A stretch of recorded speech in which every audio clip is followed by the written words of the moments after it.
तो कैसे हैं बच्चों। आज हम पढ़ने जा रहे हैं न्यू चैप्टर, यूनिट नंबर 16 है। यूँ तो ये चैप्टर अनोखा सा चैप्टर है, मतलब पहले एफएससी में नहीं हुआ करता था, अभी ला दिया है। ठीक है, तो खैर इतना मुश्किल नहीं है, केमिस्ट्री से लिंक करता है, ये मैं बात बता दूं।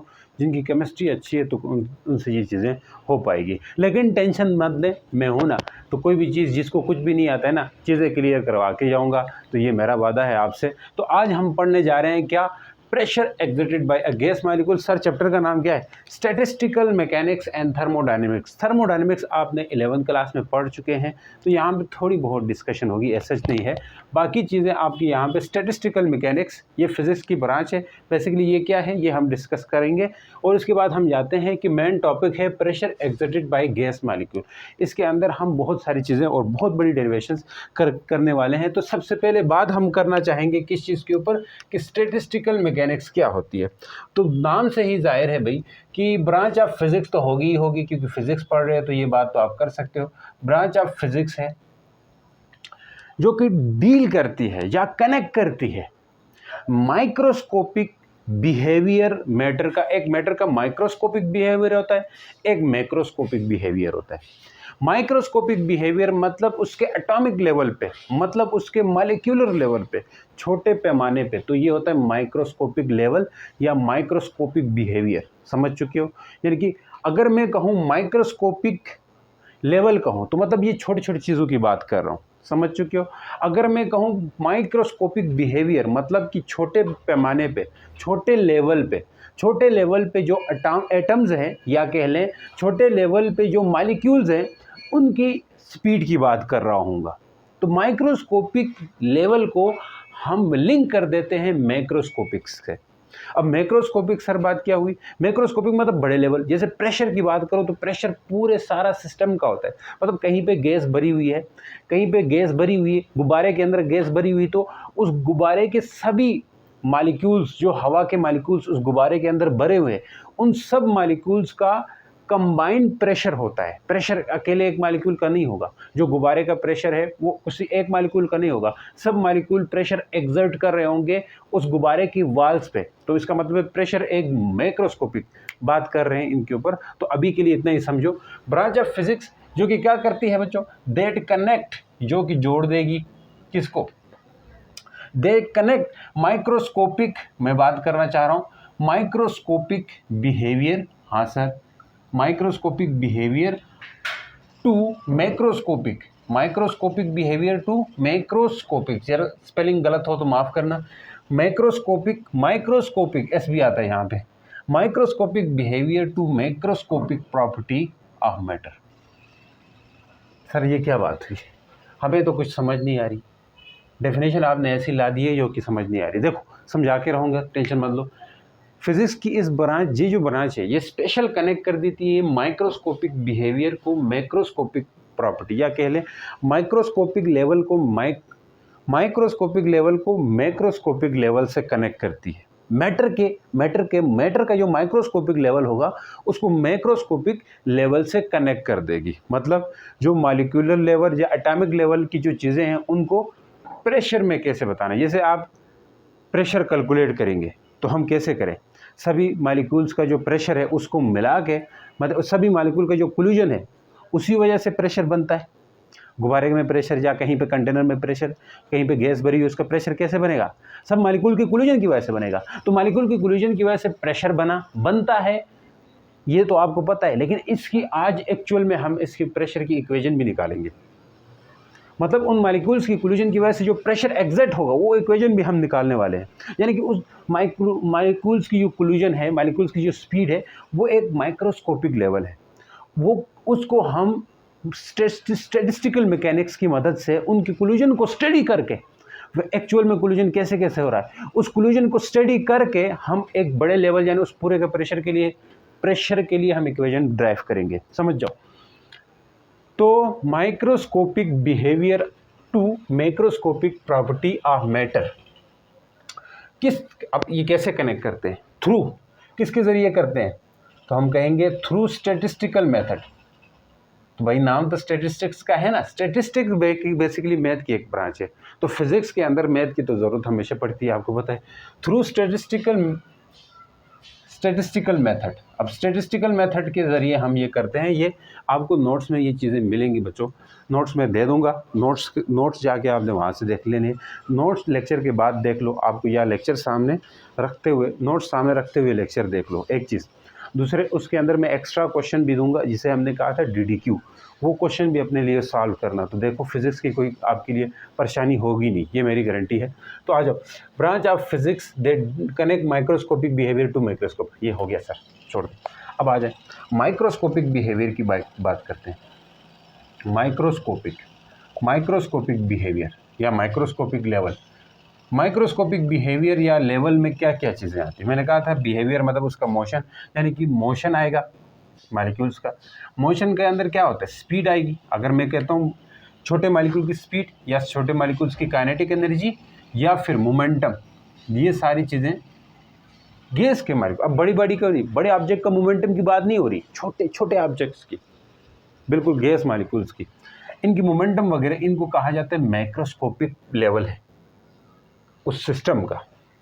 अब ये चीज़ें आपको आती होंगी। नेक्स्ट है बच्चों मैक्रोस्कोपिक, यानी कि हम मैक्रोस्कोपिक प्रॉपर्टी या कह लें मैक्रोस्कोपिक लेवल के अंदर हम क्या करते हैं, इनकी स्पीड और काइनेटिक एनर्जी की मदद से सिस्टम की स्पीड, अंदर जो गैस के मॉलिक्यूल है उनकी स्पीड या उनकी काइनेटिक एनर्जी या उनका मोमेंटम से हम पूरे सिस्टम का प्रेशर बताएंगे, पूरे सिस्टम का वॉल्यूम बताएंगे, पूरे सिस्टम का टेम्परेचर बताएंगे खास तौर पर। तो टेम्परेचर, प्रेशर, वॉल्यूम, ये चीज़ें हम बताएंगे इनकी मदद से। पहले इनको निकालेंगे, स्पीड को निकालेंगे, भाई काइनेटिक एनर्जी को निकालेंगे, एक्सप्रेशन इसके लिए इक्वेशन बनाएंगे। अच्छा, तो इनकी मदद से हमने एक नई चीज़ है, ज़िंदगी में कभी नहीं पड़ी हुई, इसलिए मैं आपको यहाँ पे जोर दे रहा हूँ, ठीक है। तो इन्हीं के साथ कनेक्ट करते हैं। तो मतलब ये इन बिहेवियर्स को, यानी कि स्पीड, काइनेटिक एनर्जी, मोमेंटम को प्रेशर के साथ, टेम्परेचर के साथ जो लिंक करने वाली जो ब्रांच है वो है स्टैटिस्टिकल मैकेनिक्स, फिजिक्स के अंदर, ठीक। लेकिन इनके अंदर मैकेनिक्स के स्टैटिस्टिकल मेथड्स लगाएंगे। स्टैटिस्टिकल मेथड्स क्या होते हैं? जैसे मीन लेना, एवरेज, मॉड, मीन, मॉड, ये क्लास 10 में मैथ का चैप्टर था, 6 नंबर चैप्टर, उसमें आप पढ़ते थे, ये याद है कुछ? ज्योमेट्रिक मीन, हार्मोनिक मीन, ये चीज़ें, ये मेथड लगा के, यानी एवरेज वगैरह निकाल के, और भी चीज़ें होती है, लेकिन यहाँ के लिए आप इतना ही समझो, इन मेथड से हमने इन माइक्रोस्कोपिक लेवल को, या माइक्रोस्कोपिक लेवल है फिजिक्स का माइक्रोस्कोपिक लेवल, यानी कि क्योंकि वो माइक्रो लेवल पे है ना, चीज़ें छोटी छोटी हैं जो गैस मॉलिक्यूल है, इनको इनके साथ कनेक्ट करने को हम क्या कहते हैं? Statistical mechanics. और इसके अलावा जानने की ज़रूरत नहीं, आपकी बुक की चीज़ें हो चुकी हैं। तो सर अब हम क्या करेंगे? अब हम करेंगे जी, ये एक्सप्रेशन ड्राइव करने से पहले ऊपर कुछ अंग्रेज़ी में कुछ लिखा हुआ है, लेकिन वहाँ से क्वेश्चन भी बन सकता है। हम पढ़ने जा रहे हैं प्रेशर एक्सर्टेड बाय गैस। क्या पढ़ने जा रहे हैं? Pressure exerted by gas. आ चुके हैं नीचे, सही। प्रेशर एक्सर्टेड बाय गैस में हम क्या करते हैं? इसके अंदर या एक और सवाल बन करके आ सकता है इसी से रिलेटेड। क्या सवाल बन सकता है sir? How does gas exert pressure? उसका आंसर भी यहाँ पे मिलेगा उस सवाल का, और आपकी जो बुक की बातें हैं वो भी हो जाएंगी। अब ऐसा सवाल पूछ सकते हैं, how does gas exert pressure? Gases कैसे प्रेशर एक्सर्ट करती है? ये चीज़ें वहाँ पे हो सकती, मतलब ये पूछ सकते हैं, ठीक है जी, ये चीज़ें पूछ सकते हैं। अब मैं ज़रा यहाँ पे साथ में डायग्राम मुझे बनानी है, मैंने नहीं बनाई, मैं डायग्राम बना के आगे कंटिन्यू करता हूँ। अच्छा, थोड़ा रुको। तो चले बच्चों, अब मैंने डायग्राम बना चुका हूँ, तो यहाँ पे आते हैं कि how does gas exert pressure. ये क्वेश्चन था ना कि गैस कैसे प्रेशर एक्सर्ट करती है भाई, तो इसका आसान सा सोल्यूशन है, मैं बताता जाता हूँ, साथ साथ आपने देखना है। तो होता क्या है कि कुछ आप काइनेटिक मॉलिक्यूलर थ्योरी, ठीक है जी, यानी कि काइनेटिक थ्योरी ऑफ गैस, ये आपने पढ़ी थी क्लास 11 के अंदर, ठीक है जी। तो क्लास 11 के अंदर काइनेटिक थ्योरी ऑफ गैस, उसके पोस्टुलेट हमने यहाँ पे अज्यूम कर लेने हैं। तो मैं कुछ पोस्टुलेट के थ्रू ही ये बात बताऊंगा कि कैसे ये एक्सर्ट करते हैं according to kinetic theory of gas. ये फर्स्ट ईयर में थर्मोडायनेमिक वाले चैप्टर के अंदर था। तो खैर यहाँ की बात करते हैं, यहाँ क्या लिखा हुआ है सर वो बताएं, हमें फर्स्ट ईयर का कुछ नहीं पता। तो देख लें, यहाँ की बात मैं करने चाह रहा हूँ कि जो गैस मॉलिक्यूल्स हैं, यानी कि बहुत ज़्यादा होते हैं, जो गैस मॉलिक्यूल्स हैं वो क्या हैं? बहुत ज़्यादा हैं। यस सर, वो हमेशा क्या करते हैं? Continuous state of random motion में। मुसलसल मोशन में होते हैं लेकिन रैंडम मोशन के अंदर होते हैं। Gas molecules are always continuous state of random motion. मतलब क्या सर? मतलब ये कि ये होते हैं continuous state of random motion. मतलब गैस के जो मॉलिक्यूल्स है वो हमेशा रैंडम मोशन के अंदर होते हैं, मुसलसल रैंडम मोशन के अंदर। इस बात से इत्तेफाक करते हो? तो आपकी बुक में भी कुछ बातें इस तरह रखी हुई है, ये बात इस तरह रखी हुई है। नेक्स्ट बात हम करेंगे कि जो गैस के मॉलिक्यूल्स का कोलिजन होता है वो हमेशा क्या होते हैं? तमाम कोलिजन, यहाँ पे जितने भी कोलिजन्स है वो हमेशा यानी कि इलास्टिक कोलिजन्स करेंगे, क्योंकि हमने आइडियल गैस माना है। तो इनका जो कोलिजन है वो हम कहते हैं कि इनके कोलिजन में इलास्टिक है, तो इसका इलास्टिक कोलिजन है तो हम कहते थे कि मोमेंटम कंजर्व होता है। इलास्टिक कोलिजन के अंदर मोमेंटम और काइनेटिक एनर्जी कंजर्व। तो खैर आ जाओ इसके ऊपर। तो हम क्या कहेंगे? ऑल कोलिजन्स क्या है जी? All collisions are elastic, elastic collision. तो सब के सब कोलिजन्स क्या हैं? इलास्टिक कोलिजन्स है। कहने का क्या चाहते हैं सर आप? मैं कहना ये चाहता हूँ कि तमाम जो कोलिजन्स हैं, अब कोलिजन किन किन तरह से हो सकते हैं इसके अंदर? आप बोलेंगे पार्टिकल और पार्टिकल के बीच में हो सकता है, जिस हो सकता है कि नहीं? मतलब कितने तरह के कोलिजन्स हो सकते हैं? इस डब्बे के अंदर ये गैस पड़ी, ये क्यूबिकल बॉक्स है, मैं इसके ऊपर बात करूँगा। इसके अंदर जो गैस मॉलिक्यूल है ये एक तो आपस में कोलिजन कर सकते हैं, एक ये वाल्स के साथ कोलिजन कर सकते हैं। तो मतलब पार्टिकल और पार्टिकल के बीच में कोलिजन होगा, बिल्कुल होगा सर। दूसरी जो कोलिजन, दूसरे तरह का जो कोलिजन होगा वो पार्टिकल और वाल्स के बीच में होगा। हाँ सर, तो ये दो तरह के कोलिजन्स होंगे इसके अंदर। अब आ जाओ, मैंने कहा है कि तमाम कोलिजन इलास्टिक कोलिजन होंगे। तो इलास्टिक कोलिजन से समझ आ गई कि जो चेंज इन मोमेंटम है वो कंजर्व होगा। अब कंजर्व किसे कहते हैं? कंजर्व का मतलब है फाइनल मोमेंटम इक्वल होगा इनिशियल मोमेंटम। फाइनल मोमेंटम मतलब v वेलोसिटी और इनिशियल वेलोसिटी, फाइनल वेलोसिटी और इनिशियल वेलोसिटी क्या होंगी? सेम, यही बातें हैं। मैच तो कट जाएगा। तो इसका मतलब है final velocity equal to initial velocity, velocity change नहीं होगी। मोमेंटम तो कंजर्व होता है और साथ साथ काइनेटिक एनर्जी भी कंजर्व होती है। तो खैर इलास्टिक कोलिजन का ये मतलब है कि इनके यहाँ पे कोलिजन में कंजर्व काइनेटिक एनर्जी और मोमेंटम हो रहे होते हैं। लेकिन इसके कंजर्व होने का मतलब क्या है? यहाँ पे कंजर्व होने का मतलब है कि जितनी वेलोसिटी के साथ कोई, ये मान लें गैस का मॉलिक्यूल है, ये जितनी वेलोसिटी के साथ जाके दीवार से टकरेगा, वाल के साथ टकरेगा, उतनी ही वेलोसिटी से वापस आएगा, तभी मोमेंटम सेम होगा, तभी मोमेंटम कंजर्व होगा। यानी कि वेलोसिटी यहाँ से इसकी जितनी थी उतनी ही वेलोसिटी के साथ जाके ये टकराएगा, तो इतना ही मोमेंटम इसको और मिलेगा। दीवार देगी या वाल देगी, ये जो वाल है इसको देखो, इसका मैस और वेलोसिटी मल्टीप्लाई करो तो क्या आएगा? मोमेंटम आएगा। तो अब इतनी वेलोसिटी से ये जाएगा, मैस और वेलोसिटी को मोमेंटम बोलते हैं। उधर जाके दीवार से जब टकरा के आएगा तब भी इसके मोमेंटम वही होगा, यानी कि वेलोसिटी वही होगी। उतने इसका मोमेंटम या स्पीड कम क्यों नहीं हो? क्योंकि जितनी फोर्स इसने जाके दीवार पे लगाई या वाल पे लगाई, उतनी ही फोर्स वाल ने इसके ऊपर लगाई। तो इसका मतलब है कि मोमेंटम क्यों कंजर्व हो गया?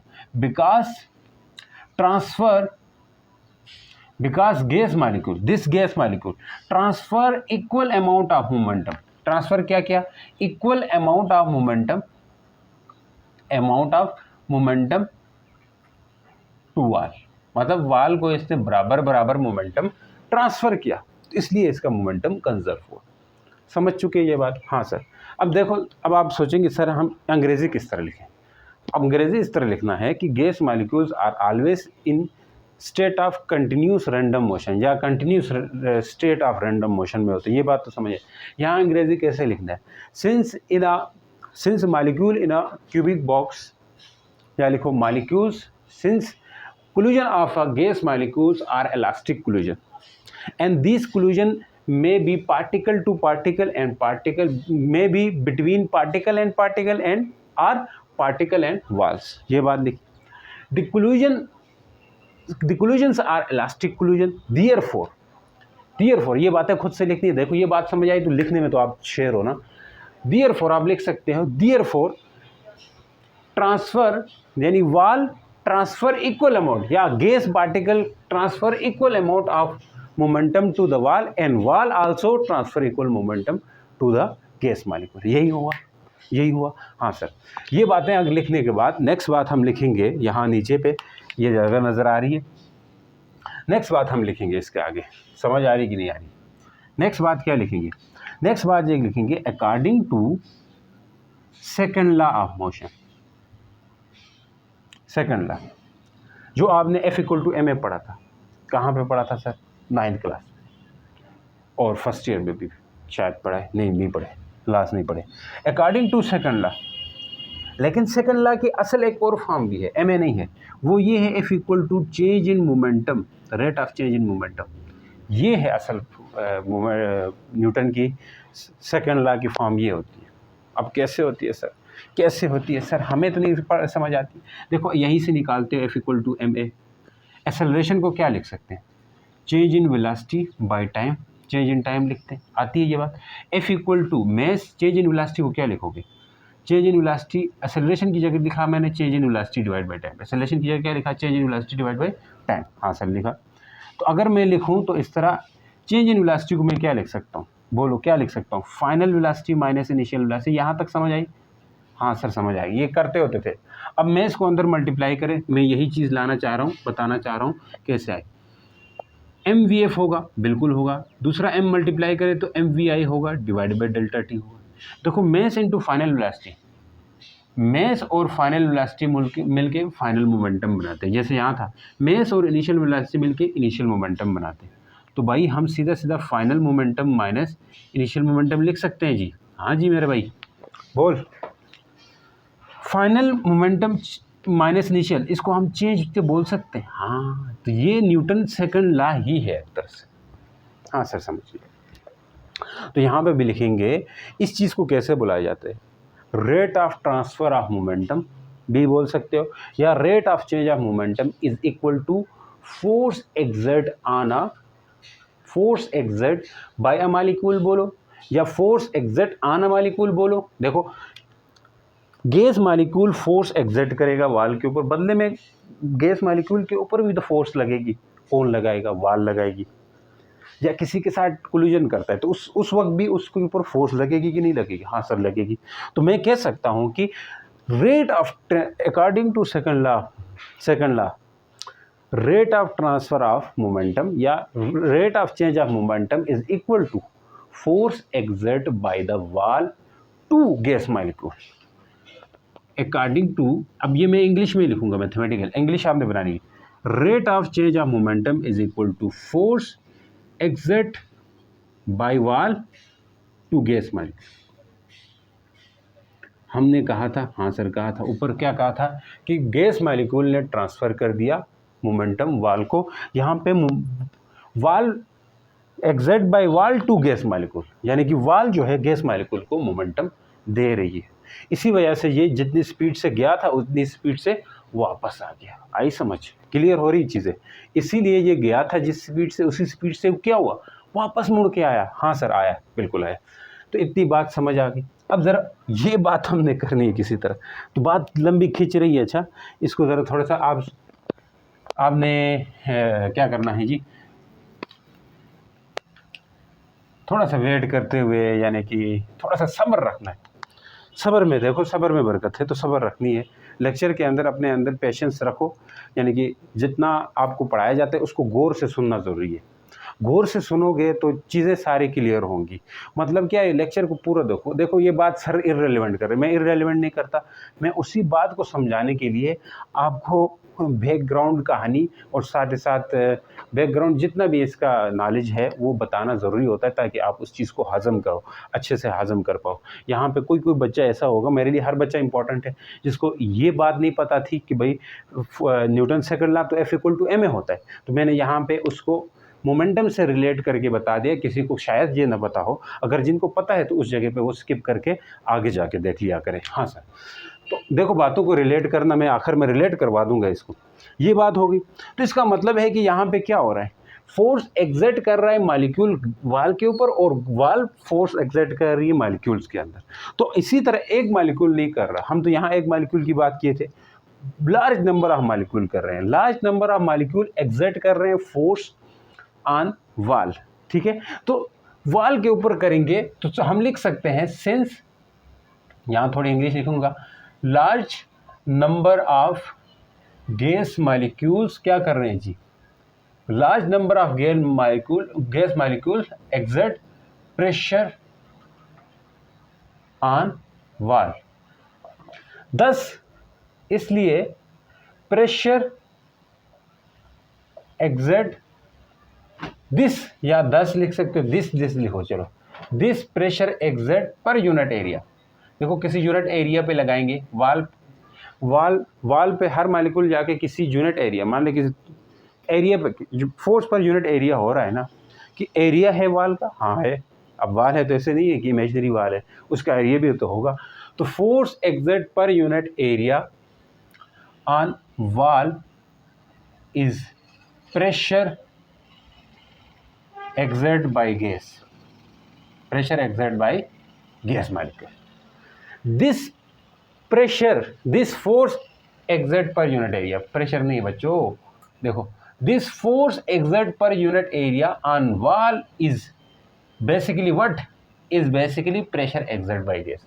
शुरू से रिवाइज करवा रहा हूँ। गैस मालिक्यूल हमेशा रैंडम मोशन में होते हैं, हाँ सर, और जितने भी कोलिजन होते हैं इलास्टिक होते हैं। कोलिजन कितने तरह के होते हैं, पार्टिकल और पार्टिकल वाल के बीच में होते हैं। हमने कहा इलास्टिक कोलिजन तो मोमेंटम कंजर्व होगा। मोमेंटम कंजर्व होने का मतलब है जितना यानी कि फोर्स एग्जैक्ट जो मॉलिक्यूल है वो वाल के ऊपर करेगा, तो according to Newton second law यानी कि जो मोमेंटम में चेंज आएगा वो इक्वल होगा किस चीज़ के, गैस के मॉलिक्यूल की जो मोमेंटम में चेंज आएगा वो इक्वल होगा जो एग्जर्ट कर रही है वाल, फोर्स जो एग्जर्ट कर रही है वाल गैस मॉलिक्यूल के ऊपर, इसके बराबर आएगा। फिर हमने कहा कि इसका मतलब है कि ये एक मॉलिक्यूल की एक मॉलिक्यूल के ऊपर वाल एग्जर्ट कर रही थी फोर्स, या एक मॉलिक्यूल वाल के ऊपर फोर्स एग्जर्ट कर रहा था, दोनों कर रहे हैं ना। तो इसका मतलब ये है कि बहुत large number of gas molecule इसी तरह फोर्स एग्जर्ट करते रहेंगे वाल के ऊपर। तो इस तरह फोर्स का किसी यूनिट एरिया पे, गैस मॉलिक्यूल का किसी यूनिट एरिया पे फोर्स एग्जर्ट करना, ये क्या है, प्रेशर ऑफ अ गैस है, प्रेशर ऑफ अ गैस। यही चीज़ें लिखी हुई है, पीछे करके देख लो। तो ये सब हो गया क्लियर। अब हम जाते हैं जी डेरिवेशन के ऊपर। मोस्ट इंपॉर्टेंट चीज़ जो डेरिवेशन है, अब हमने ये एक्सप्रेशन ढूंढनी है अंदर। अब देखो मेन चीज़ स्टैटिस्टिकल मैकेनिक्स पढ़ रहे हैं, माइक्रोस्कोपिक लेवल को मैक्रोस्कोपिक से कनेक्ट करने जा रहे हैं। समझ चुके हो कि नहीं? हाँ सर समझ गए, उसको कनेक्ट करने जा रहे हैं।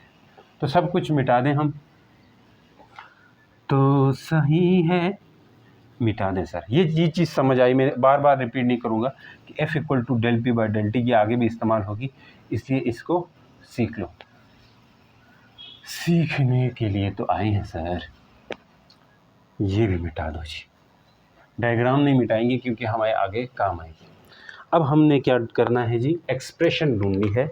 किसके लिए सर? एक्सप्रेशन प्रेशर के लिए। चलिए अब ये देखो गैस मॉलिक्यूल का कोलिजन हो रहा है, धड़ाधड़ हो रहा है, उनकी वेलोसिटी भी है, आंसर है। अब तो उनकी वेलोसिटी है, तो वेलोसिटी मैंने कहा था, या स्पीड में, या मैंने कहा था वेलोसिटी स्पीड जो कोलिजन है ये माइक्रोस्कोपिक लेवल है।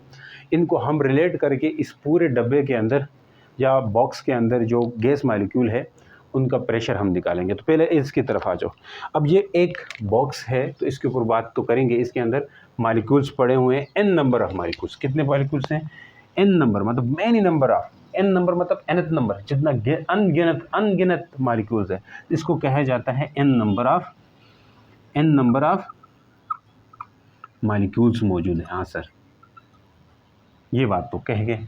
अब ये एक क्यूबिकल बॉक्स है। क्यूबिकल बॉक्स का मतलब क्या है? मतलब हर साइड की लेंथ सेम होती है। क्यूब जानते हो ना, वो जो पजल होते हैं जिसको बच्चे खेलते होते हैं, पजल सीयर या क्या कहते हैं उसको, क्यूब। इसको ऐसे हाथों में ऐसे करके सीधे करके खाने बराबर करते ही जाते हैं, उसके कलर वगैरह बराबर करते हैं, वो क्यूब होता है।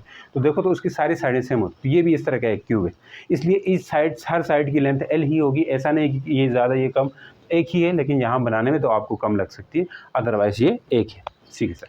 अब हमने कहा प्रेशर इक्वल होता है एज वी नो कि प्रेशर इक्वल होता है फोर्स डिवाइड बाय एरिया। हाँ sir force divide by area होता है, ये बात तो समझ लो। अब हमें पता है कि प्रेशर कितना ज़्यादा लगेगा। सर जितनी मर्जी है लगे। देखें प्रेशर तब ज़्यादा लगेगा जब नंबर ऑफ मॉलिक्यूल ज़्यादा होंगे, n number of molecule.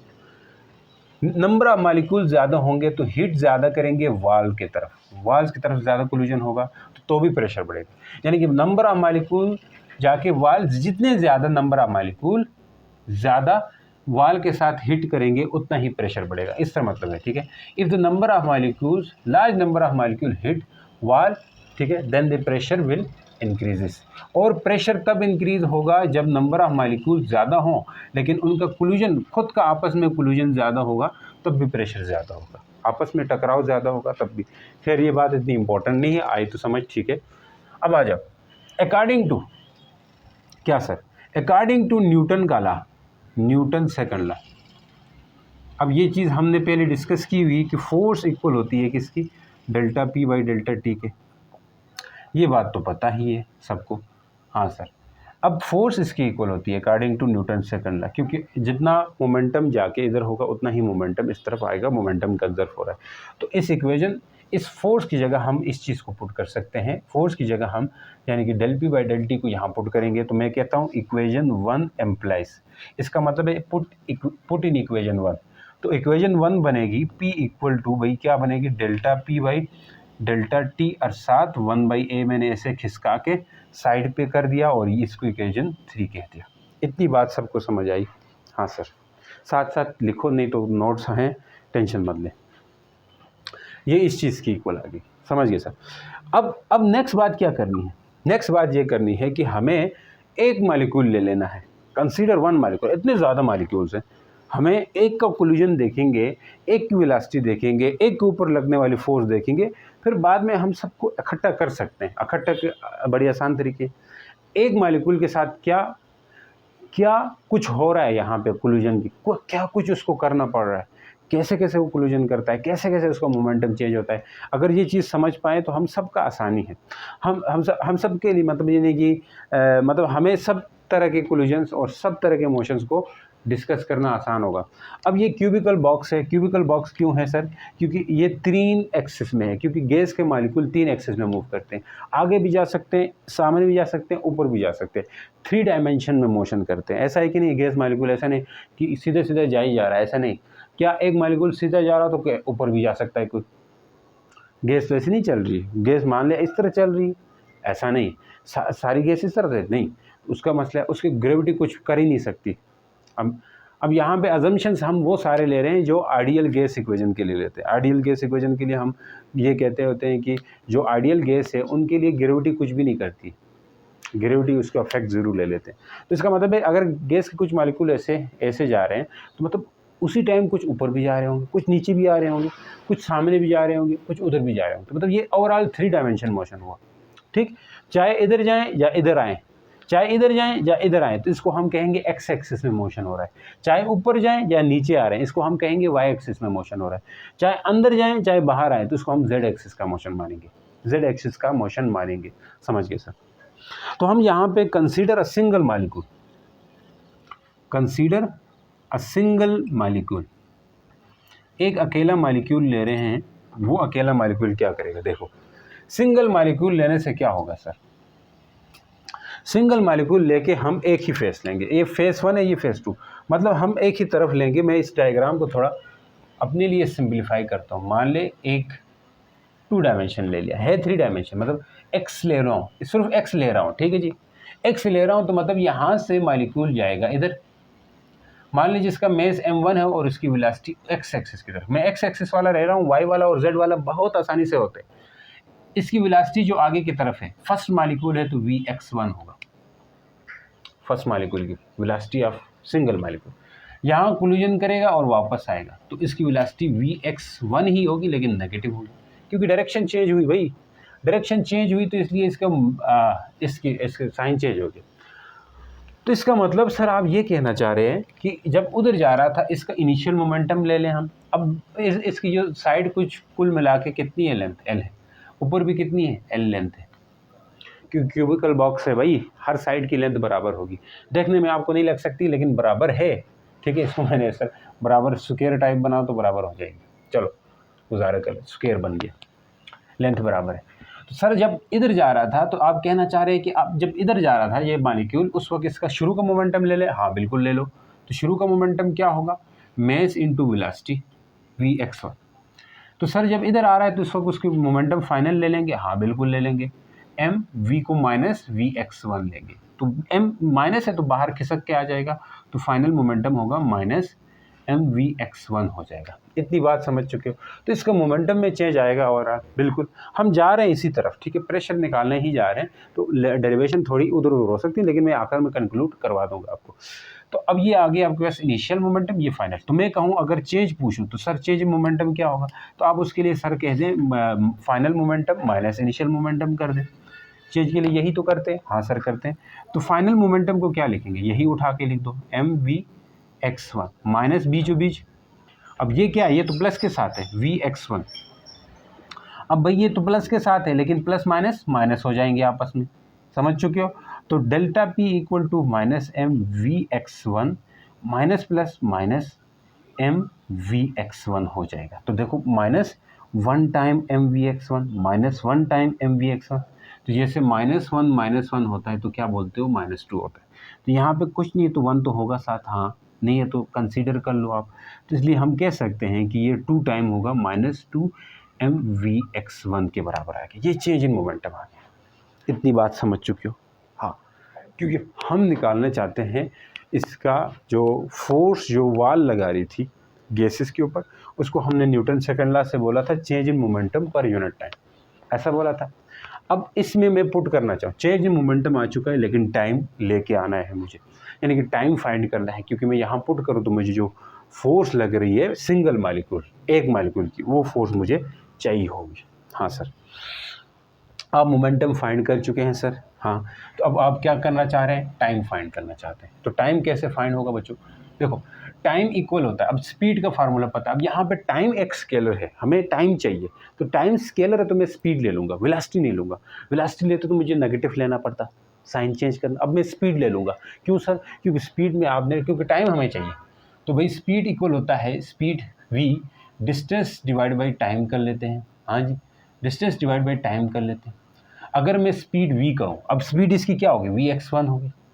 Distance क्या होगा, देखो जब गैस का मॉलिक्यूल इधर से इधर जाएगा, मान लें इधर से गया है, स्टार्ट इधर से लिया है इसने, तो इसका मतलब है इधर से इधर गया, ऐसे गया है ना, स्टार्ट इधर से लिया, तो मतलब इधर से इधर तक जाने तक इसने एल डिस्टेंस एल कवर करेगा, इसका डिस्टेंस एल होगा। वापस आ रहा है इधर, वापस इधर आ रहा है, तो इसका मतलब वापस एल होगा, तो एल प्लस एल। तो देखो अगर डिस्प्लेसमेंट करते तो हमें उस तरफ जाने को प्लस, इस तरफ आने को माइनस, तो ओवरऑल डिस्प्लेसमेंट जीरो होता। तो कोलिजन करके वापस इधर आ रहा है, हम ये देख रहे हैं, ठीक है जी। तो इसका मतलब है कि इसका जो इस तरफ का हम डिस्टेंस रह रहे हैं, तो इसका मतलब है इस तरफ एल और इस तरफ एल, डिस्टेंस हमेशा प्लस होता है, एड होता है, नेगेटिव नहीं होता। तो इसका मतलब है 2L होगा डिस्टेंस, और टाइम को डेल्टा टी लेते हैं। हमें तो यहाँ पे डेल्टा टी चाहिए था, क्योंकि टाइम स्केलर है तो मैंने इसलिए स्पीड ली है, यहाँ पे वेलोसिटी इसलिए नहीं ली, मैं बता रहा हूँ आपको। डेल्टा टी किसके इक्वल होगा बच्चों, डेल्टा टी इक्वल होगा 2L by V X one होगा, 2L by V X one. Delta T आ चुका है, तो भाई वी एक्स वन की बात हो रही है, यहाँ पे एक्स वन की बात हो रही है, मतलब ये फर्स्ट पार्टिकल की बात। तो इसकी जो फोर्स है उसे हम एफ एक्स वन कहेंगे। हाँ सर, एफ एक्स वन होगा delta P by delta T ही होगा, लेकिन यहाँ पे आपने पुट भी करना है। डेल्टा टी की जगह क्या पुट करेंगे, minus 2M V X one, हाँ डेल्टा टी की जगह 2L by V X one, क्या पुट करेंगे 2L by V X one. अब ये 2 कटुत हो जाएगा, कट गया, कटुत हो गया। एफ एक्स वन क्या होगा, बोलो जी बोलो बोलो, minus M V X one. ये पहला डिवाइड, दूसरा डिवाइड ये तीसरे में है, तो ये पहले में जा सकता है, ये मैं हर उसमें बताता हूँ, ये तीसरे में वाला ऊपर जा सकता है, तीसरा वाला हमेशा ऊपर जा सकता है। एफ एक्स वन किसके इक्वल है, ये जो सिंगल कंसीडर सिंगल मॉलिक्यूल किया था ना, उसके ऊपर फोर्स की बात हो रही। सिंगल के आगे तो हम सबकी फोर्स निकाल सकते हैं। अब देखिए फर्स्ट अब यहाँ पे x का मतलब क्या है मैं बताता हूँ। x का मतलब है कि वो मॉलिक्यूल, जो सिंगल मॉलिक्यूल जो हमने लिया है x एक्सिस के अलांग लिया है वो है, y एक्सिस के अलांग जाएगा उसका अलग हिसाब होगा, और 1 का मतलब है पहला पार्टिकल, यानी कि जो x एक्सिस के अलांग, देखो कोलिजन कुछ x एक्सिस में भी जाएंगे, कुछ ऐसे जाएंगे या ऐसे आएंगे, उनको कहेंगे x एक्सिस वाले मॉलिक्यूल्स है। ऊपर नीचे कोलिजन कर रहे हैं उनको y एक्सिस वाले मॉलिक्यूल कहेंगे, आगे पीछे कर रहे हैं उनको हम z एक्सिस वाले कोलिजन के मालिक्यूल कहेंगे, समझ चुके हो।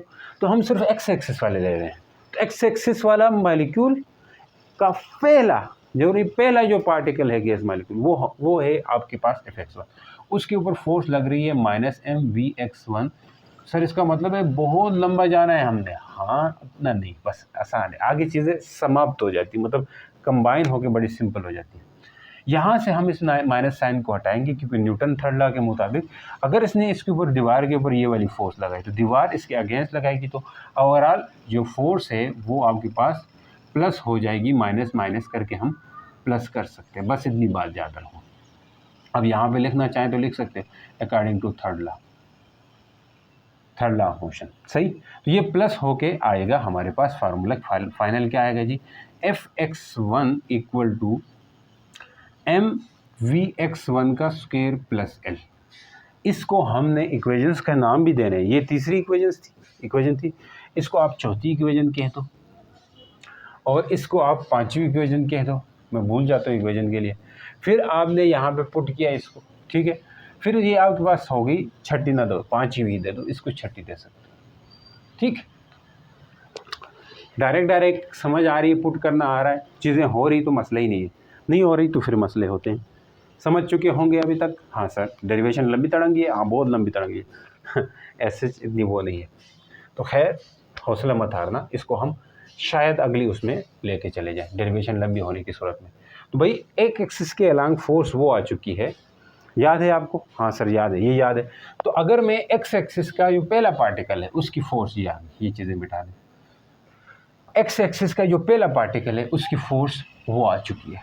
अब एक्स एक्सिस का दूसरे पार्टिकल की फोर्स, ये चीज़ें आपके पास नोट होंगी उम्मीद करता हूँ, जो होंगी तो मैं जो देखनी पड़ेगी वो मैं आपसे कहूँगा नोटबुक में से देखें जहाँ आप नोट कर रहे हैं, ठीक है, या नोट्स आपके सामने है तो उधर से देख लो। फॉर सिमिलरली अदर पार्टिकल्स, मतलब क्या है, सिमिलरली हमारे पास सेकंड जो पार्टिकल होगा एक्स एक्सिस के अलावा, एक्स एक्सिस के अलावा जो दूसरा पार्टिकल होगा इसको Fx2 कहेंगे, उसकी वेलोसिटी, उसके ऊपर जो फोर्स लगेगी वो Fx2v का स्क्वायर बाई l होगा। जो तीसरा पार्टिकल होगा इसको Fx3 कहेंगे, वो होगा mvx3 का स्क्वायर बाई l। चौथे का क्या होगा बताओ ज़मानी, Fx4 mvx4 का स्क्वायर बाई l। पांचवें का Fx5 mvx5 v का स्क्वायर बाई l। इसी तरह चलते चलते चलते n नंबर ऑफ Fxn होगा, Fxn मतलब n नंबर ऑफ पार्टिकल थे, मतलब जो लास्ट नंबर पार्टिकल होगा उसकी जो फोर्स होगी बच्चों वो होगी mvxn का स्क्वायर बाई l होगा। अब हमें ये एक्स एक्सिस वाली बातें हैं, यानी कि ये वो फोर्स है जो एक्स एक्सिस के अलांग फर्स्ट पार्टिकल या पहला मालिक्यूल, दूसरा मालिक्यूल, तीसरा मालिक्यूल, चौथा मालिक्यूल, इस तरह उन सब की फोर्स। तो अगर मैं कहूँ यहाँ पे टोटल फोर्स जो एक्स एक्सिस के अलांग है वो क्या होगी, तो वो क्या होगी, सिंस टोटल फोर्स, बस चीज़ें आप पकड़ चुके हो, अभी रोड पे आ चुके हैं, रोड पे आ चुके हैं। Since total force along x axis, भाई एक्स एक्सिस के अलांग क्यों सर, वाई एक्सिस वाली बात ही नहीं कर रहे हैं आप, वाई एक्सिस वाली बात वो आसान है, जरा वेलोसिटी का खेल है, बस वेलोसिटी आ जाए हमें पकड़ में तो हो जाएगा। Total force along x axis उसे हम Fx बोलेंगे, वो होगी बच्चों Fx1 plus Fx2 plus Fx3 plus, अब तो चलते चलते चलते Fxn वाली फोर्स ऊपर हमें एरो करनी होगी, वेक्टर है ना, सबको पुट करो तो टोटल फोर्स आ जाएगी एक्स एक्सिस की, ये क्या है, ये क्या आएगी, mvx1 का square by l plus mvx2 का स्क्वायर बाई l। बोर हो रहे हो, बोर मत हो ना, साथ साथ देख लो जी, लिखते रहो तो एंगेज हो गए, नहीं तो बोर भी हो जा सकते हो। क्या आएगा नेक्स्ट, mvx3 और 3 आएगा यहाँ पे, 3 का स्क्वायर बाई l प्लस चलते चलते चलते आखिर में mvxn का स्क्वायर बाई l। नज़र आ रहा है एक एक चीज़ जैसा। अब यहाँ हो क्या रहा है, कुछ चीज़ें सेम है, मैथ सेम है, यानी कि जो जितने भी, अच्छा ये हमने अजम्पशंस ली हुई, मैंने बोला काइनेटिक थ्योरी ऑफ गैस, इसमें अजम्पशन ये होती है कि आइडियल गैस में जो मेस ऑफ ऑल मालिक्यूल्स है, गैस मालिक्यूल का मेस, उसको हम सिमिलर लेते हैं, सेम मेस लेते हैं, इसलिए हमने ये मेस सेम लिया हुआ है। बताऊं इसलिए सेम लिया क्योंकि हम अजम्पशंस मान के चलते हैं। इससे पहले काइनेटिक थ्योरी ऑफ गैस की अजम्पशंस में ये बातें थी, आपने उसमें पढ़ी होगी, फर्स्ट ईयर में पढ़ी थी, उसको यहाँ रखते तो अच्छा था। पॉइंट अजम्पशंस जस्ट ऊपर लिख लेते तो सही थी। खैर मैं साथ साथ बता भी रहा हूँ कि इनका मेस को हम आइडेंटिकल मेस मानते हैं, आइडेंटिकल मेस, और लेंथ सेम है भाई, लेंथ वही है, क्यूबिकल है, इसलिए इसका मतलब है कि फिर सिर्फ और सिर्फ फ़र्क आ रहा है वेलोसिटीज़ के ऊपर। अब वेलोसिटीज़ के ऊपर आ रहा है तो खैर है, हम उसका हल निकालेंगे। अब एम एल को कॉमन ले सकते हैं, ये एक्स एक्सिस के अलांग की फोर्स है, एम एल कॉमन लिया, अंदर बचेगा क्या, वी एक्स 1 का स्क्वायर प्लस वी एक्स 2 का स्क्वायर, कुछ इसको नाम दे दीजिए। अच्छा कहाँ तक पहुँचे थे उधर, 5 6 के बाद हाँ 7 कर लें, ठीक। वी एक्स 2 का स्क्वायर, वी एक्स 3 का स्क्वायर, अप टू चलते चलते चलते वी एक्स एन का स्क्वायर। समझ गयो यार, ये एन वाली चीज़ें आपने पीछे ग्रेविटेशनल पोटेंशियल एनर्जी में भी किया होगा, समझ आ रही है उधर से। अब एक मसला है, 8 नंबर क्वेश्चन। अब एक मसले, मैं यहाँ पे एक नई चीज़ इंट्रोड्यूस करवाना चाह रहा हूँ, mean square velocity. Mean square velocity, average square of velocities. देखो अब मसले है, यहाँ पे हम वेलोसिटी ले रहे हैं, हासिल ले रहे हैं। डिस्प्लेसमेंट अगर हम लेते तो क्या होता था, इधर का डिस्प्लेसमेंट पॉजिटिव, उधर जाने से नेगेटिव, तो ओवरऑल कैंसिल हो गए, जीरो हो जाता है डिस्प्लेसमेंट। क्या डिस्प्लेसमेंट जीरो हो तो वेलोसिटी भी जीरो हो सकती है? हाँ हो सकती है, वेलोसिटी डिस्प्लेसमेंट पे डिपेंड करती है। तो इसका मतलब है कि अगर एक पार्टिकल चल के इधर गया वापस इधर गया तो उसकी वेलोसिटी जीरो, ठीक, वेलोसिटी जीरो हो सकती है भाई। तो हमें वेलोसिटी को जीरो होने का, अब सारा काम चौपट हो जाएगा। अगर आप वेलोसिटी को जीरो लेते हो सारा काम चौपट हो जाएगा। कैसे होगा मैं बता रहा हूँ, क्योंकि अब हमें वेलोसिटी या एनर्जी, मैंने कहा था वेलोसिटी सिस्टम की या गैस मॉलिक्यूल की वेलोसिटी या गैस मॉलिक्यूल की काइनेटिक एनर्जी कह लो, इनकी काइनेटिक एनर्जी या वेलोसिटी जो है ये आपके पास माइक्रोस्कोपिक लेवल है ना, इसको हम कनेक्ट कर रहे हैं प्रेशर से, जो कि माइक्रोस्कोपिक है, स्टैटिस्टिकल मैकेनिक्स के थ्रू कर रहे हैं। ये बात मत भूलना, शुरू वाली बातें, हाँ मेन मकसद ही भूल गए तो फिर क्या होगा। तो यहाँ पे मैं कहना चाह रहा हूँ कि हम कनेक्ट तो कर रहे हैं किस किस को, इन दोनों चीज़ों को, लेकिन कनेक्ट करते वक्त हम अगर वेलोसिटी को जीरो ले तो फिर एनर्जी भी जीरो होनी चाहिए, एनर्जी जीरो होनी चाहिए ना। तो एनर्जी तो जीरो नहीं होती है, स्केलर है एनर्जी। तो इसलिए हम उस एनर्जी से बचने के लिए आपके पास नेगेटिव साइन से बचते हैं, इसके लिए स्क्वायर आता है यहाँ पे, ये स्क्वायर इसलिए आया हुआ। लेकिन मैं इसका एक एग्जांपल देता हूँ। Consider suppose velocities of 5 molecules, 5 molecules की वेलोसिटी मैंने दे दिया। मान के चलो एक वेलोसिटी है 2 मीटर पर सेकंड, दूसरी है आपके पास 1 मीटर पर सेकंड दूसरे पार्टिकल की, तीसरे की है 3 मीटर पर सेकंड, चौथे की है 2 मीटर पर सेकंड, पांचवें की है -4 मीटर पर सेकंड। अलग अलग मॉलिक्यूल की अलग अलग वेलोसिटी है। अब मैं बोलूँ इनकी एवरेज निकालो, एवरेज वेलोसिटी निकालो। तो एवरेज निकालने के लिए क्या करते हैं, जितने पार्टिकल्स हैं 5 मॉलिक्यूल्स हैं, जितने मॉलिक्यूल्स हैं उनको डिवाइड कर दो, इनकी वेलोसिटीज का सम डिवाइड बाई जितने हैं उससे डिवाइड करते हैं। ऐसे एवरेज निकालते हैं ना, आपको आती है। जैसे आपके बुक्स का मार्क्स का एवरेज निकालना है तो जितने बुक्स के मार्क्स हैं उनको प्लस करके जितने बुक किताबों का मार्क्स कैलकुलेट करें उनको डिवाइड कर दो, एवरेज आता है।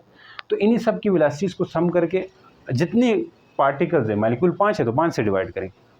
इसी तरह यहाँ पे जितने मॉलिक्यूल्स हैं उन सब की वेलोसिटीज तो हमने ले रखी है। अब कितने मॉलिक्यूल्स हैं, n नंबर ऑफ मॉलिक्यूल्स है तो n से डिवाइड करेंगे। समझ जाओ मेरी बात, थोड़ी थोड़ी समझ आ रही है, लेकिन एक फील नहीं आ रहा सर, एक फील नहीं आ रहा, वो फील हमें चाहिए। हम तो तेरी अदा पे तुमरते थे, चलो छोड़ो आ जाओ। मैं अगर एवरेज पूछूं यहाँ से तो आप सबको प्लस करोगे, -2 मीटर पर सेकेंड प्लस 1 मीटर पर सेकेंड प्लस 4 मीटर पर सेकेंड प्लस 3 मीटर पर सेकेंड, 3 मीटर पर सेकेंड प्लस 2 मीटर पर सेकेंड प्लस -4 मीटर पर सेकेंड। तो हो क्या कर रहा है, डिवाइड बाई 5, जीरो आएगा। -4 और -2 -6 मीटर पर सेकेंड, +1 और 3 4, 4 और 2 6 +6 मीटर पर second, divide by 5, zero. Velocity is average velocity zero. भाई एवरेज वेलोसिटी जीरो आ रही है बट एनर्जी तो जीरो नहीं आएगी, या काइनेटिक एनर्जी जीरो तो नहीं आएगी। क्या इन गैस मॉलिक्यूल्स की काइनेटिक एनर्जी नहीं होती है? होती है।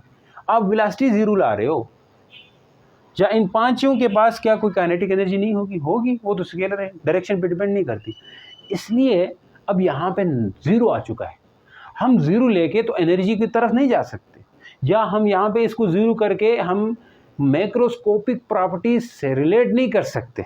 माइक्रोस्कोपिक से, अब माइक्रोस्कोपिक हम पढ़ रहे हैं, इसको मैक्रोस्कोपिक से रिलेट नहीं करवा सकते हैं।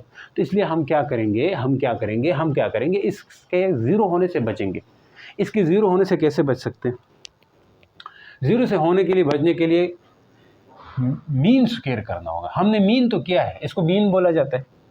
एवरेज का दूसरा नाम मीन होता है ना, पढ़े हैं मैथ में आपने, नहीं पढ़े तो भी अभी समझ जाओ, मीन होता है। तो मीन करने से जीरो आ रहा है, तो इसलिए मीन स्क्वायर किया जाता है।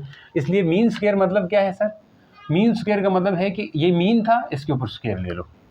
अब भाई इसके ऊपर स्क्वायर ले रहे हो तो -2 के ऊपर भी स्क्वायर ले लो, 2 मीटर पर सेकंड, फिर 1 मीटर पर सेकंड के ऊपर भी स्क्वायर ले लो, फिर 3 मीटर पर सेकंड के ऊपर भी स्क्वायर ले लो, 2 मीटर पर सेकंड स्क्वायर के ऊपर भी स्क्वायर ले लो, -4 मीटर पर सेकंड स्क्वायर के ऊपर भी स्क्वायर ले लो, डिवाइड बाई 5 कर दो।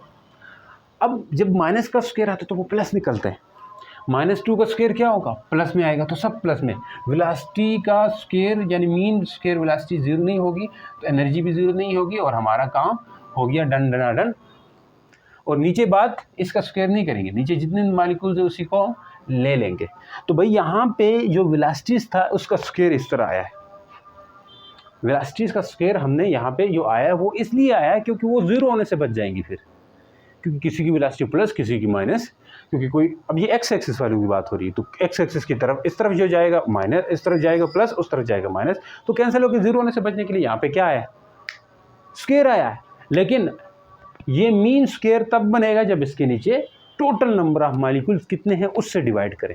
ये मीन स्क्वायर तो है, मीन बनाने के लिए हम इसके नीचे जितने मॉलिक्यूल्स यहाँ पे पड़े हुए हैं इस क्यूबिकल बॉक्स के अंदर, उनसे हम डिवाइड करना चाहेंगे।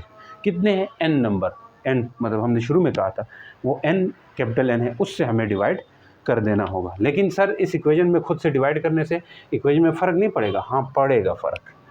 हम उस फ़र्क से बचने के लिए हम मल्टीप्लाई भी कर देंगे, डिवाइड भी कर देंगे एट ए टाइम। यहाँ पे multiply and divide by n लिखना है, तो n मैं खुद भी यहाँ पे लिख दूंगा, इधर लिखने का मतलब मल्टीप्लाई, इधर नीचे लिखने का मतलब डिवाइड। एक स्टेप मैंने शार्ट कर दिया।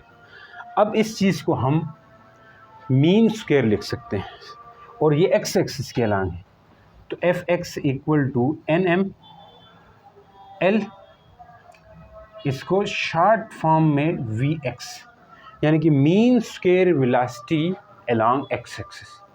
और जो अलोंग एक्स एक्सिस जो पार्टिकल्स जा रहे हैं उनके ऊपर फोर्स भी यही लग रही है। मज़े की बात है नहीं? हाँ सर है, बड़ी ज़बरदस्त बात है। अब हम कैसे करेंगे इसके बाद? इसको अगर 8 नंबर नाम देते हो दे दो, 9 नंबर नाम दे दो। अब बात मैं आपकी आगे तक लेके जाऊंगा, बात कर चुके हैं, मतलब काफ़ी चीज़ें हो चुकी है, टेंशन मत लो। अच्छा यहाँ तक पहुँच गए हो तो आपको समझ आधा, मतलब आपने पहाड़ सर कर लिया है, पहाड़ की चोटी आपने पार कर ली, अब आसानी है। यस सर, ये तो आगे है। अब मैं कहना ये चाह रहा हूँ कि आपसे, हाँ सर क्या कहना चाह रहे हैं कि ये एक्स एक्सिस के अलांग है, तो अगर मैं बात करूँ वाई एक्सिस के अलांग, तो टोटल वेलोसिटी ले लें, total mean square velocity. Total mean square velocity, mean square velocity क्या होगी? Average square velocities of gas molecule. जो गैस मॉलिक्यूल की एवरेज स्क्वायर, एवरेज का स्क्वायर, या एवरेज करते थे, एवरेज को मीन भी बोला जाता है। एवरेज स्क्वायर वेलोसिटीज एक भी है, बहुत सारी वेलोसिटीज ऑफ गैस मॉलिक्यूल, उसको हम या गैस मॉलिक्यूल या पार्टिकल भी लिख सकते हैं, उसको हम क्या कहते हैं? Mean square velocity. तो टोटल मीन स्क्वायर वेलोसिटी जो चाहे इधर जा रहे हैं, चाहे उधर जा रहे हैं, चाहे ऊपर जा रहे हैं, चाहे नीचे आ रहे हैं, चाहे बाहर आ रहे हैं, चाहे अंदर जा रहे हैं, इसको कहा जाता है total. Since total mean square velocities क्या होगी? ऑफ गैस मॉलिक्यूल, भाई वो बड़ी आसान है। उनको हम लिखेंगे v का square equal to V X, mean square equal to mean square velocity, सबको प्लस करेंगे, चाहे इधर आ रही है चाहे ऊपर से नीचे आ रही है, ये होगी mean square velocity along X axis जो हम देख चुके हैं, plus mean square velocity along Y axis, plus mean square velocity along Z axis, सबको प्लस किया। इसको नाम दे दें 10 नंबर इक्वेशन। अब मसला क्या है? मसला ये है कि गैस मॉलिक्यूल्स का कोलिजन इलास्टिक है। इलास्टिक कोलिजन के अंदर एनर्जी भी कंजर्व होती है। हाँ सर, हमने कहा था इलास्टिक कोलिजन कर रहे हैं, परफेक्ट इलास्टिक कोलिजन कर रहे हैं, एनर्जी भी कंजर्व हो रही है। मोमेंटम की तो बात समझिए। एनर्जी कंजर्व का मतलब है कि चाहे जो पार्टिकल ऊपर जा रहे हैं, ऐसे जा रहे हैं, उनकी भी एनर्जी उतनी ही है, ऊपर से नीचे आ रहे हैं उनकी भी एनर्जी इतनी ही है, अंदर बाहर हो रहे हैं उनकी भी एनर्जी उतनी ही है, सबकी एनर्जी एक जैसी है। तो इसका मतलब है कि सबकी एनर्जी एक जैसे होने की वजह क्या है? सबकी स्पीड एक जैसी होना। काइनेटिक एनर्जी एक होना मतलब स्पीड एक जैसी होना, यानी कि उनकी वेलोसिटी एक जैसी होना। तो इसका मतलब है mean square velocity along X axis जो है वो इक्वल होगी mean square velocity along Y axis, mean square velocity along Z axis. मैंने एक क्वेश्चन भी बनाया हुआ है नोट्स के अंदर कि why the component of total mean square velocity have same value, क्यों सेम होती है ये मैंने लिखा हुआ है। यानी कि टोटल जो कंपोनेंट्स हैं मीन स्क्वायर वेलोसिटी के, टोटल मीन स्क्वायर वेलोसिटी के जो कंपोनेंट है वो क्यों सेम है, यहाँ तो मैंने बता दिया, आंसर भी बता दिया। बताओ इसलिए सेम है क्योंकि क्या एनर्जी कंजर्व होती है, यानी कि एनर्जी ऑफ दोज पार्टिकल या those molecule which are moving along X axis, Y axis and Z axis all have same energy, therefore same energy है। तो मैं अगर वी एक्स वी वाई को भी वी एक्स लिखूँ तो मसला नहीं है, वी जेड को भी वी एक्स लिखूँ तो मसला नहीं है। क्यों मसला नहीं है सर? क्योंकि सब सेम है, सब वैल्यूज सेम है। तो इसका मतलब मैं v total mean square velocity इस इक्वेशन किस में पुट कर रहा हूँ? इक्वेशन 10 में पुट कर रहा हूँ। v total mean square velocity equal to V X का स्क्वायर। अब क्या मैं इसकी जगह वी एक्स स्क्वायर लिख सकता हूँ? क्यों लिख सकते हैं सर? क्योंकि हमने यहाँ पे कह दिया हुआ इक्वल है, तो इसलिए यहाँ पे भी मैं लिखूंगा वी एक्स का स्क्वायर। अब ये भी इक्वल लिख सकते हैं, हाँ सर लिख सकते हैं। तो इसका मतलब है वी एक्स का स्क्वायर करते हैं भाई, एक दफ़ा वी एक्स स्क्वायर, फिर एक दफ़ा वी एक्स स्क्वायर, फिर एक दफ़ा, 3 दफ़ा वी एक्स स्क्वायर। तो इसका मतलब है टोटल मीन स्क्वायर वेलोसिटी जो है ना 3 टाइम है जो mean square velocity along X axis है। बड़ी मज़े की बात निकल आई। अब आ जाओ, जो वी एक्स की mean square velocity along X axis अगर हम निकालें तो ये होगी total mean square velocity divided by 3 equal हो जाएगी mean square velocity along X axis. भाई इधर से 3 डिवाइड किया, ये इक्वेशन हो गई है 10 तो 11। इस 11 नंबर वाली इक्वेशंस को मैं यहाँ पे पुट करूँ, क्योंकि ये equation total mean square velocity के साथ है। इसको जब ये यहाँ पे पुट करूँगा टोटल फोर्स निकलेगी। ध्यान से समझें, ध्यान से सुने। वी एक्स को मैंने लिखा है टोटल मीन स्क्वायर वेलोसिटी के साथ, उसको जब मैं यहाँ पे लिखने लगूँगा तो मुझे टोटल फोर्स चाहे एक्स एक्सिस के अलोंग है, चाहे वाई एक्सिस के अलोंग है, चाहे जेड एक्सिस, टोटल फोर्स आएगी, क्योंकि मैं इसको रिप्लेस कर रहा हूँ टोटल मीन स्क्वायर वेलोसिटी से। इसलिए जब मैं यहाँ पे पुट करने लगूँगा तो ये फोर्स टोटल फोर्स बन करके आएगी, टोटल फोर्स आएगी, क्योंकि मैं टोटल मीन स्क्वायर वेलोसिटी को लिख रहा हूँ। जो आगे पीछे उधर नीचे जिधर भी थे उनको लिख रहा हूँ। समझ चुके हो सर? ये तो बड़ी गंभीरता डेरिवेशन है, गंभीरता, हाँ बहुत ज़्यादा धमाका खेज है। तो ये मिटाओ मिटाओ मिटाओ मिटाओ मिटाओ मिटाओ, चुरा के ले जाओ। अच्छा जी, उसको मैं इक्वेशन 9 में पुट करता हूँ। इक्वेशन 9 एम्प्लाइज, तो ये एफ एक्स है, ये एफ टोटल हो जाएगा एक तरह से। क्यों हो जाएगा? क्योंकि एन एम मैं यहाँ पे रिप्लेस कर रहा हूँ टोटल मीन स्क्वायर वेलोसिटी से, जो कि क्या है वी, बोलो, total mean square velocity divide by 3, जिसे टोटल फोर्स भी बोला जा सकता है। Total force equal to N M या एम एल भी बोला जाए, एम एन भी कहा जा सकता है। 3L कर देंगे, यहाँ पीछे ले आ सकते हैं। इक्वेशन 10, 11, 12, यहाँ तक बात समझ आई सबको? टोटल फोर्स इसके इक्वल है। तो प्रेशर क्या होगा, शुरू की तरफ जाओ। शुरू में हमने कहा था प्रेशर इक्वल होता है फोर्स डिवाइड बाय एरिया। अब एरिया क्या होता है भाई, लेंथ मल्टीप्लाई ब्रेथ होता है। तो यहाँ पे लेंथ भी लेंथ है और ब्रेथ भी लेंथ है, सबकी लेंथ सेम थी ना। देखो ये लेंथ है तो ये ब्रेथ भी एल ही है, सब बराबर है। तो ये क्या होगा, एरिया को एल स्क्वायर लिख सकते हैं। हाँ सर लिख सकते हैं, कोई शक नहीं। तो मैं force divided by L square लिखूँ, हाँ लिख सकते हैं। अब मैं इसकी जगह ये टोटल फोर्स को पुट करूँ तो टोटल प्रेशर आएगा। तो एन एम आराम से, 3L आराम से, V स्क्वायर आराम से, 1/L स्क्वायर। AL पीछे लाके इसके साथ 3L क्यूब हो जाएगा। तो प्रेशर इक्वल टू NM/3L का क्यूब V का स्क्वायर। समझ गए, L स्क्वायर था, ये L है और ये 3। तो L क्यूब क्या होता है, length multiply breath multiply by height, volume आता है ना भाई। सब L है क्योंकि ये क्यूब है, तो इसका मतलब है कि L का क्यूब भी वॉल्यूम होगा। L का क्यूब भी क्या होगा, वॉल्यूम।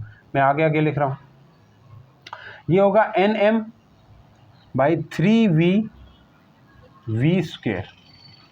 तो प्रेशर का फार्मूला आया है, याद रखना है आपने, P = NM/3V और V का स्क्वायर। ये आपके पास इक्वेशन नंबर 10, 12, 13 हो गई किसी तरह, ठीक है। अपने हिसाब से नाम दो भाई, कोई मसला नहीं है इसमें। ये प्रेशर आया है आपके पास, ठीक है, टोटल प्रेशर। अब हम निकालना चाहते हैं इस प्रेशर को in term of density. Density के टर्म में कैसे लिखा जाता है या वो अब डायग्राम भी मैं मिटाने वाला, क्योंकि काम हो गया हमारा। समझ गए, वीडियो काफ़ी लेंथी हो गई होगी। यस सर काफ़ी लेंथी हुई है, लेकिन क्वेश्चंस कोशिश करेंगे हो जाए। बड़ी वीडियो होती है तो आप डर जाते हो, ठीक है। तो प्रेशर वगैरह को इन टर्म ऑफ अदर और अदर लिख सकते हैं, टेंशन नहीं लेने का। मैं चाहता हूँ ना इनको और क्वेश्चंस को, इसके साथ जो क्वेश्चंस हैं उसको अगली वीडियो में अगर डाल दूँ तो कैसे रहेगा। बोर हुए ना कि नहीं हुए? नहीं सर बस करवा ही दे अभी। देखो pressure in term of density हम लिखना चाह रहे हैं। क्या, pressure in term of density, वो कैसी क्या बात होगी, pressure in term of, break लेके देखो, ब्रेक लेके इन टर्म ऑफ डेंसिटी, इतना तो स्टेमिना होना चाहिए आप लोगों के अंदर। Pressure in term of density, शायद आपके उधर पहले pressure in term of density नहीं दी हुई हो, उसके बाद दी, पहले प्रेशर को in term of energy, translational kinetic energy दी। खैर हम उस तरफ भी जाएंगे, लेकिन पहले ये देख low pressure in term of density, बड़ी आसान है। P = एज हमें पता है, P = NM/3V और यहाँ पे वॉल्यूम का स्क्वायर है। ये इक्वेशन याद रखनी है, बड़ी काम आएगी आगे, सब तरह डेरिवेशन में छोटी मोटी। अब मैं यहाँ से इसको अगर कहूँ इक्वेशन स्टार, कुछ भी नहीं कहते, आ जाओ, M मैस है डिवाइडेड बाई V वॉल्यूम है। अगर हमें मैस सब का लेना है, सब मतलब क्या है कि टोटल नंबर ऑफ मॉलिक्यूल, उस बॉक्स के अंदर क्या थे, N नंबर ऑफ मॉलिक्यूल, तो ये N आ गया टोटल मैस, टोटल मैस, नीचे ये आ गया total volume, total mass by total volume density होता है। तो क्या मैं इस पूरे को डेंसिटी लिख सकता हूँ, यानी कि इसको डेंसिटी लिख सकता हूँ। तो प्रेशर इक्वल टू 1/3, ये डेंसिटी आ गया और ये V का स्क्वायर। तो pressure in term of density direct relation है। तो ये आपका पहला एमसीक्यूज भी है कि प्रेशर डेंसिटी के साथ कैसे रिलेट करता है, तो वहाँ से हो जाएगा। समझ चुके हो?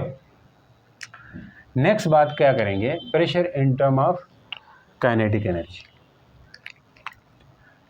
प्रेशर को हम लिखना चाहते हैं, प्रेशर इन टर्म ऑफ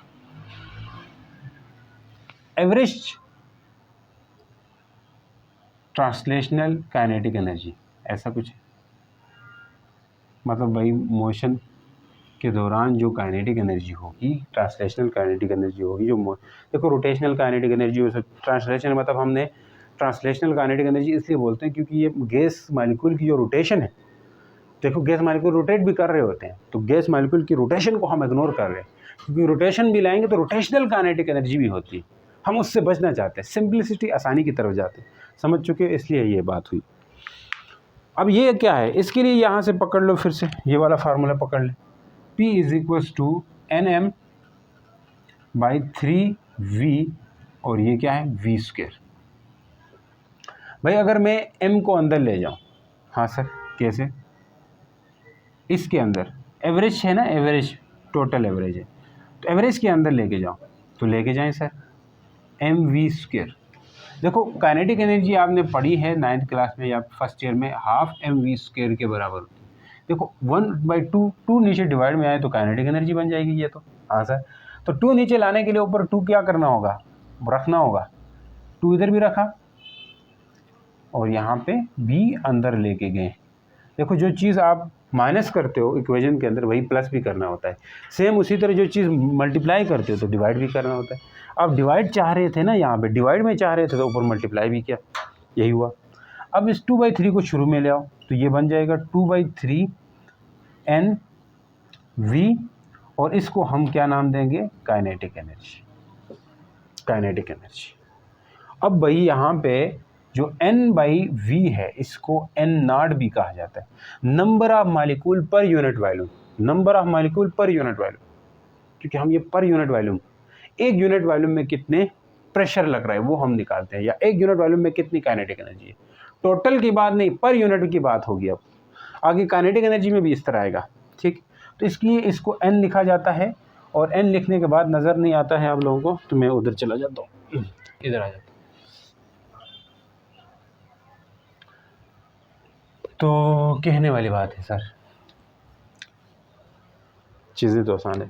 आ जाए इधर, इसको मैं क्या लिखूँगा, प्रेशर = 2/3 N0, आगे है काइनेटिक एनर्जी, ठीक। अब ये फार्मूले याद होने चाहिए आपको, ये कांस्टेंट है तो प्रेशर भी डायरेक्टली प्रोपोर्शनल है काइनेटिक एनर्जी, ये चीज़ें कांस्टेंट है ना।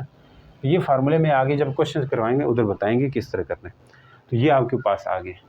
अब pressure in term of translational kinetic energy हुआ, हो गया सर।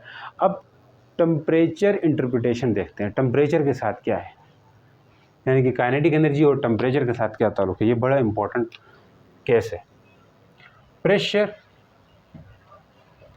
इन, प्रेशर तो गया, टेम्परेचर इंटरप्रिटेशन है, क्या है जी, टेम्परेचर। अब सब कुछ खत्म, अब ये आसान खेल है, यहाँ तक पहुँचे हो तो इंटरप्रिटेशन, टेम्परेचर इंटरप्रिटेशन, ये क्या है सर, ये तो बड़ी आसान बात है, देख लो क्या आसान है, मैं बताता हूँ।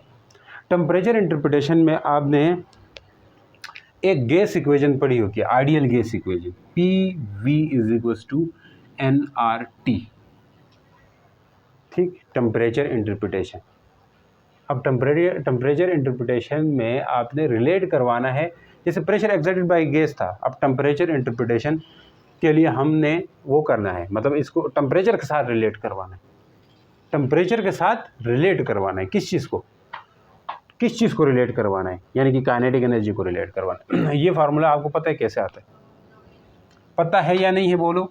नहीं है सर, ठीक, वो टाइम देखता हूँ, क्या इसके लिए अलग वीडियो बनानी पड़े, क्या पता, 1 घंटा 30 मिनट, तो मुझे लगता है अलग वीडियो के अंदर ये डिस्कस किया जाए आपके साथ कि टेम्परेचर इंटरप्रिटेशन, काइनेटिक एनर्जी, और उसके साथ फिर उसके अंदर क्वेश्चंस भी रखेंगे, ठीक है।